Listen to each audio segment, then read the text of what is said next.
Assalamualaikum. Saya Rashid daripada Alur Gajah, Melaka. Saya akan menyampaikan sebuah lagu daripada Datuk Jamal Apilah.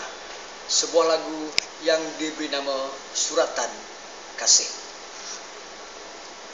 Untuk apakah lagi sumpah dan janji yang tak pernah tertunai sejak dulu?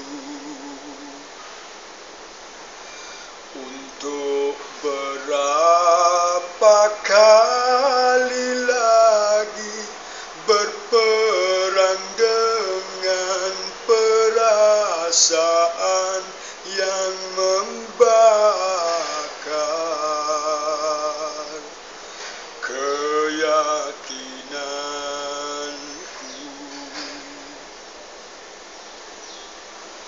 Apa perlunya cinta untuk melara?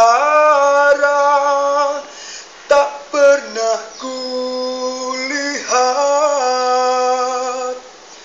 kesaktian dan kekuatannya, walau